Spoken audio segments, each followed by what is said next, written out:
दुनिया की सबसे बड़ी डेमोक्रेसी का सबसे बड़ा फेस्टिवल, 28 राज्य, 8 यूनियन टेरिटरी, 100 से ज्यादा पॉलिटिकल पार्टियां, हजारों उम्मीदवार, 94.50 करोड़ वोटर्स, 543 लोकसभा की सीटें, टूटती और बनती उम्मीदें, यानी कि 2024 के लोकसभा चुनाव। आज इस कुकू बाइट में हम इसी पॉलिटिकल पंचायत 2024 में कौन फंसेगा पर बातें करेंगे। हर 5 साल बाद हमारा कॉन्स्टिट्यूशन हमें ये हक देता है कि हम अपनी मनचाही सरकार चुन सके। जहां हम रहते हैं वहां से अपने पसंदीदा रिप्रेजेंटेटिव को मेंबर ऑफ पार्लियामेंट बनाकर लोकसभा में भेज सके, ताकि हमारी चुनी हुई गवर्नमेंट हमारे देश को डेवलप करे और हमारे वोट से इलेक्टेड एमपी हमारे लोकल एरिया का डेवलपमेंट करें जिसे वो रिप्रेजेंट करता है। 2019 में हमने अपनी मौजूदा सेंट्रल गवर्नमेंट को चुना था और अब 5 साल बाद 2024 में एक बार फिर हमारे वोटर्स के पास है वो सुनहरा मौका जब वो अपना कीमती वोट देकर अपने और देश के लिए एक नई सरकार चुनेंगे। पूरी दुनिया की निगाहें हमारे देश पर रहती हैं जब हम लोकसभा के इलेक्शंस काउंट करते हैं, क्योंकि इतने बड़े देश में और इतनी बड़ी आबादी के बीच इलेक्शंस कराना और काउंटिंग वाले दिन कुछ ही घंटों में रिजल्ट अनाउंस करना, ये दुनिया के किसी और देश में नहीं देखा जाता। इस कुकू बाइट में आपको आने वाले लोकसभा चुनावों के बारे में पूरी जानकारी देंगे। कौन जीत सकता है, कौन हारेगा, कौन निकलेगा और कौन फंसेगा। की शुरुआत हो चुकी है। इंडिया, जो कि दुनिया की सबसे बड़ी डेमोक्रेसी है, जहां जनरल इलेक्शंस किसी त्योहार से कम नहीं होते। इसी साल अप्रैल मई के बीच हमारे देश में पार्लियामेंट इलेक्शंस होने जा रहे हैं, जिसमें लगभग 94.50 करोड़ यानी 94.50 करोड़ वोटर्स अपने वोट से दुनिया के सबसे बड़े लोकतंत्र के भाग्य का फैसला करेंगे। वैसे तो सारे इलेक्शंस बहुत ही इंपॉर्टेंट होते हैं, पर ये आने वाले चुनाव देश के लिए, मौजूदा गवर्नमेंट के लिए और ऑपोजिशन तीनों के लिए कुछ ज्यादा ही महत्व रखते हैं। देश के लिए ये चुनाव इंपॉर्टेंट है क्योंकि आज इंडिया वर्ल्ड की टॉप 5 इकोनॉमी में गिना जाता है। हम तेजी से 5 ट्रिलियन इकोनॉमी की तरफ बढ़ रहे हैं। ऐसे में ये जरूरी है कि जो भी पावर में आए उसके पास वो विजन हो जिससे देश यहां से और ज्यादा तेजी से विकास करे। अगर इस मुकाम पर कोई कमजोर या जोड़ तोड़ की सरकार बन गई तो वो शायद उतनी तेजी से और आजादी से फैसले नहीं ले पाएगी जो कि एक एब्सोल्यूट मेजॉरिटी की गवर्नमेंट लेती है। इसलिए ये जरूरी है कि लोग जिसे भी चुने उसे पूरे बहुमत या मेजॉरिटी के साथ संसद में भेजें, ताकि एक मजबूत और टिकाऊ सरकार बने जो पूरे 5 साल देश के डेवलपमेंट का काम करे। ये चुनाव सत्ता में मौजूद बीजेपी के लिए भी बहुत इंपॉर्टेंट है, क्योंकि ये लगातार उनकी तीसरी जीत होगी और लगातार 3 बार आम चुनाव जीतना बहुत बड़ा अचीवमेंट होता है। अगर इस बार भी बीजेपी ने 2024 के चुनाव में बाजी मार ली तो वो अपना एजेंडा तेजी से आगे बढ़ाएगी। अब बात करते हैं विपक्ष या ऑपोजिशन की, कि जिसके लिए इलेक्शंस करो या मरो की तरह है, क्योंकि इस बार पूरा विपक्ष एकजुट होकर INDIA यानी इंडिया ब्लॉक बनाकर चुनाव में उतरने जा रहा है। 10 सालों से ये पार्टियां ऑपोजिशन में बैठी हैं। अगर एक साथ लड़कर भी ये चुनाव हार जाते हैं तो फिर इनकी क्रेडिबिलिटी और पॉपुलैरिटी पर सवाल उठेंगे। तो सवाल ये पूछा जाता है कि किसकी पार्टी की तरफ हवा बह रही है।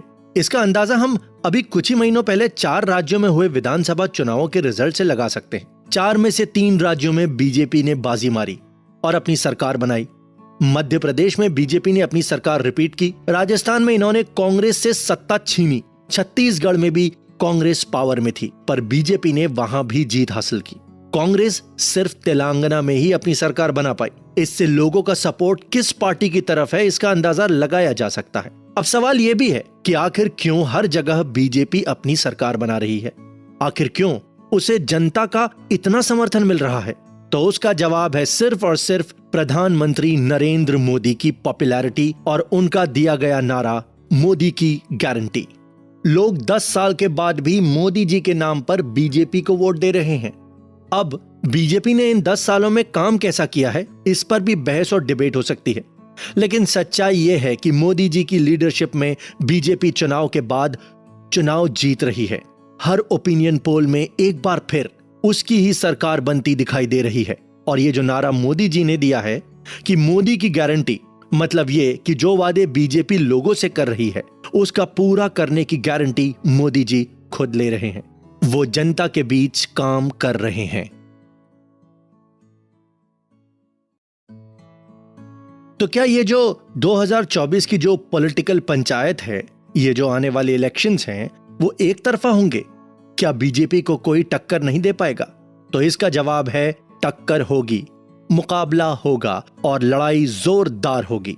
इस लड़ाई को फ्रंट से लीड करेगी सबसे बड़ी ऑपोजिशन पार्टी कांग्रेस, जिसने अभी हाल ही में हुए विधानसभा चुनावों में तेलंगाना में शानदार सफलता हासिल की और केसीआर की पार्टी भारतीय राष्ट्र समिति को हराया।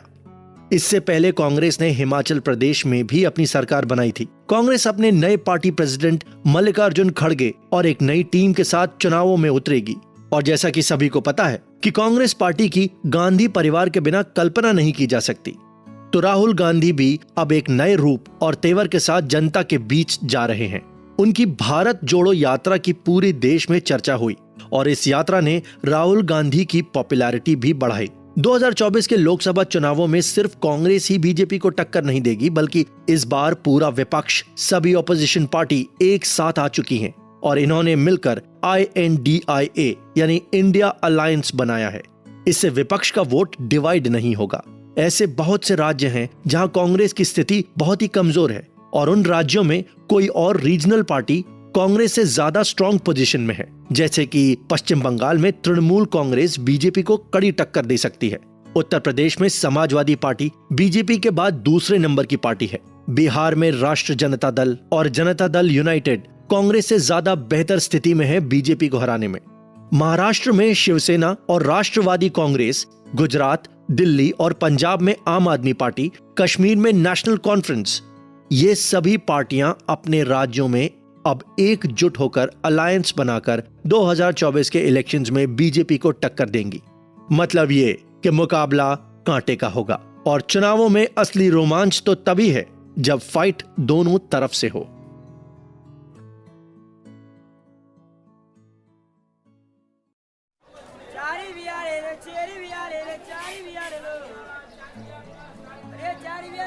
क्या कोई कभी सोच सकता है कि वडनगर, गुजरात के रेलवे स्टेशन पर अपने पिता के साथ चाय बेचने वाला कोई बच्चा आगे चलकर देश का प्रधानमंत्री बनेगा? लेकिन ये कर दिखाया नरेंद्र दामोदर दास मोदी ने। नरेंद्र मोदी, जो आज देश के ही नहीं बल्कि दुनिया के सबसे पॉपुलर लीडर माने जाते हैं, वो एक बार फिर से 2024 में होने जा रहे पार्लियामेंट इलेक्शन में बीजेपी को लीड कर रहे हैं। और जो उनकी पॉपुलैरिटी है, उनकी लोकप्रियता है, इससे ये माना जा रहा है कि एक बार फिर नरेंद्र मोदी ही प्रधानमंत्री बनने जा रहे हैं। आखिर क्या बात है जो नरेंद्र मोदी को डिफरेंट और इतना पॉपुलर बनाती है कि उनकी लीडरशिप में बीजेपी बार बार इलेक्शंस जीत रही है? अगर इसकी वजह ढूंढें तो सबसे पहली वजह है ये एक शानदार स्पीकर हैं। ये किसी भी टॉपिक पर घंटों बिना रुके बोल सकते हैं। दूसरी वजह हो सकती है इनके काम का ट्रैक रिकॉर्ड। जब नरेंद्र मोदी गुजरात के मुख्यमंत्री थे तो गुजरात में बड़ी तेजी से डेवलपमेंट हुआ और आज गुजरात देश के कुछ सबसे डेवलप्ड राज्यों में गिना जाता है। 2014 में ये देश के प्रधानमंत्री बने, तब से लेकर आज तक इन्होंने कई ऐसे काम किए जो पिछली कई सरकारें नहीं कर सकी, जैसे कि राम मंदिर बनाना, आर्टिकल 370 को हटाना, ट्रिपल तलाक खत्म करना, पाकिस्तान का सर्जिकल स्ट्राइक करना, विमेन रिजर्वेशन बिल पास कराना, नई संसद की बिल्डिंग बनाना। इन सब से नरेंद्र मोदी लोगों में और पॉपुलर हुए हैं और मोदी की एक टफ लीडर के रूप में पहचान बनी है।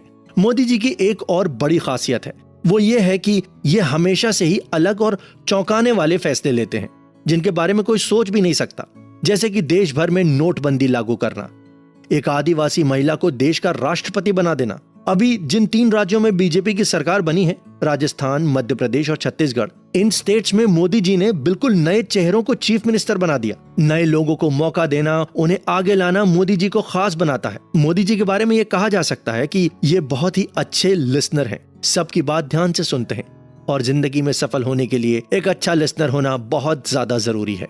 मोदी जी की एक और बड़ी ताकत है और वो है सोशल मीडिया और विदेश में इनकी जबरदस्त पॉपुलैरिटी।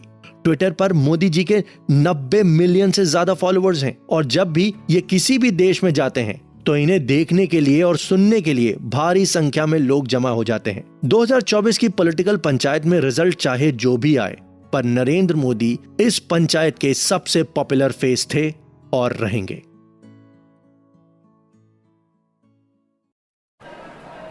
भाई और बहनों, अगर हम पावर में आए तो ओल्ड पेंशन स्कीम फिर से स्टार्ट करेंगे। अगर हम सत्ता में आते हैं तो ये जो डिफेंस में अग्निवीर रिक्रूटमेंट है उस पर फिर से विचार करेंगे। अगर हम जीते तो लाखों लोगों को सरकारी नौकरी दी जाएगी। भाइयों, यह हमारा वादा है कि जीतने के बाद हम देश के सभी वर्गों के लिए काम करेंगे, कोई भेदभाव नहीं करेंगे। जब भी चुनाव आते हैं तो सभी पॉलिटिकल पार्टीज और हमारे पॉलिटिशियन बड़े बड़े वादे और प्रॉमिसेस अपने पिटारे से निकाल लेते हैं, और ये 2024 के जनरल इलेक्शंस में भी कुछ ऐसा ही होने वाला है। जब हर पार्टी अपना इलेक्शन मैनिफेस्टो लोगों के सामने लाएगी, तब उसमें वादों और फ्रीबीज की भरमार होगी। अगर हम पहले के चुनाव की बात करें तो पहले हर नेता और पार्टी लोगों से कहती थी कि हम उन्हें सड़क, बिजली, पानी और नौकरी देंगे। ये बात और है कि आजादी के 75 सालों के बाद भी ये वादे सिर्फ वादे ही बने हुए हैं। पर अब नेता लोग जान गए हैं कि जनता भी समझदार हो गई है। अब वो सिर्फ रोटी, कपड़ा, मकान से खुश नहीं होगी, उसे अब कुछ और भी देना होगा। इसलिए अब नेता लोग जनता को मुफ्त बिजली, laptop, scooty, mobile phone, free बस सेवा, free education, old pension scheme की बहाली, सरकारी नौकरी, फ्री में 4 धाम यात्रा तक कराने की बात कर रही है। अगर हम हमारे नेता लोगों का वादा पूरा करने का ट्रैक रिकॉर्ड देखें तो वो बहुत ही बुरा है। एक बार की बात है, एक नेताजी लगातार 2 बार चुनाव जीतने के बाद जब तीसरी बार लोगों से वोट मांगने गए तो उन्होंने वहां खड़े लोगों से कहा कि मैं चुनाव जीतने के बाद ये जो आपकी गली की टूटी सड़क है उसे ठीक करा दूंगा। ये सुनकर आदमी बोला, ये तो आपने पिछली बार भी कहा था। ये सुनकर नेताजी बोले, इस बार जरूर करा दूंगा। तो ये हालत है नेताओं की, और वो हर बार ये कहते हैं कि इस बार वोट दे दो तो काम हो जाएगा। हर चुनाव में नेताओं को अपने वोटर्स को अट्रैक्ट करने के लिए और उनका वोट हासिल करने के लिए उनका ध्यान अपनी और अपनी पार्टी की तरफ खींचने के लिए बड़े बड़े वादे और घोषणाओं का सहारा लेना ही होता है। और इस बार 2024 के लोकसभा चुनाव में तो शायद ये खेल तो सबसे बड़े पैमाने पर खेला जाने वाला है, क्योंकि ये चुनाव बीजेपी और विपक्ष दोनों के लिए ही करो या मरो है। बीजेपी तीसरी बार पावर में आना चाहती है और कांग्रेस पिछले 10 सालों से सत्ता से दूर है, और दोनों ही दिल्ली जीतने के लिए कोई कसर नहीं छोड़ेंगे। और अगर चुनाव जीतना है तो लोगों को वादे और सपने दिखाने ही होंगे। अभी तक किसी भी पॉलिटिकल पार्टी ने अपना चुनावी मैनिफेस्टो अनाउंस नहीं किया है, पर जो इनका मेन एजेंडा होगा, जो वादे होंगे, उनका हम पहले ही जिक्र कर चुके हैं। फिर भी ये तय है कि जब भी मैनिफेस्टो आएगा तो वो बड़े बड़े वादों और घोषणाओं से भरा हुआ होगा, उसमें कोई शक नहीं है।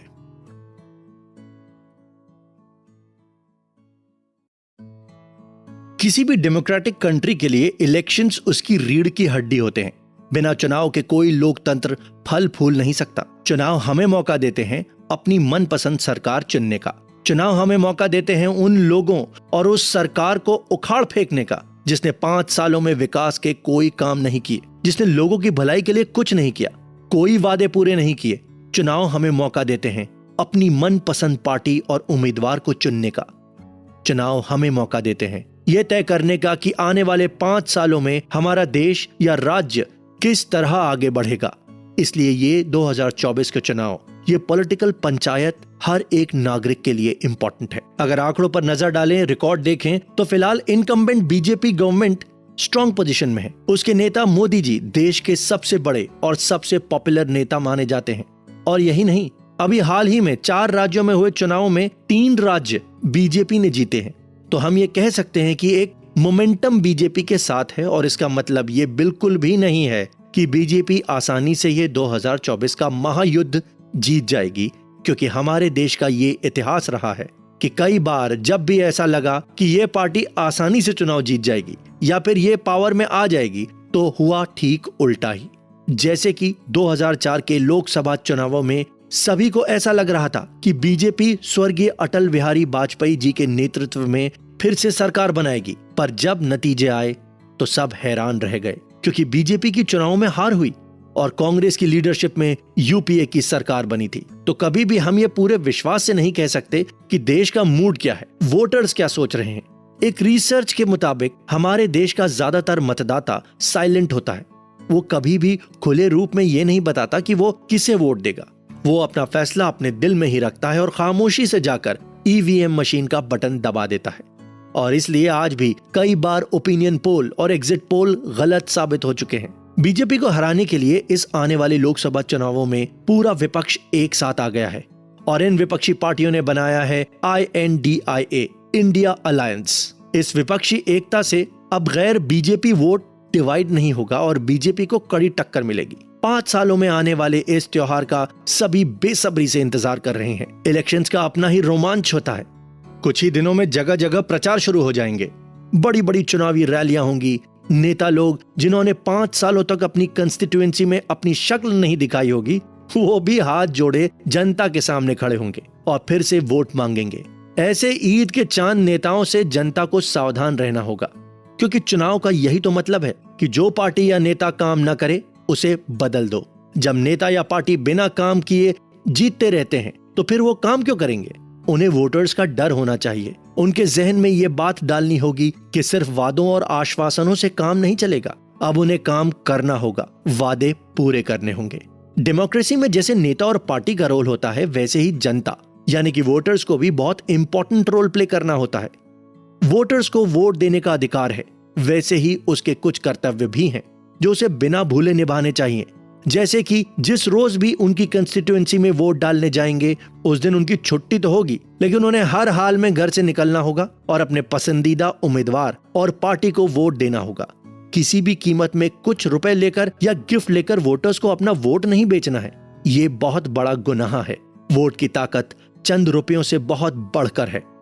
एक वोट देश का भाग्य बदल सकता है। एक वोट सही इंसान को संसद में पहुंचा सकता है। एक वोट पार्टी को बहुमत दिला सकता है और एक वोट निकम्मे और भ्रष्ट उम्मीदवार की जमानत जब्त करवा सकता है। तो दोस्तों, इस कुकू बाइट के जरिए हमारी ये आपसे अपील है कि आने वाले चुनाव में बढ़ चढ़कर हिस्सा लें और लोकतंत्र के इस फेस्टिवल को देश के लिए और अपने लिए यादगार बनाएं।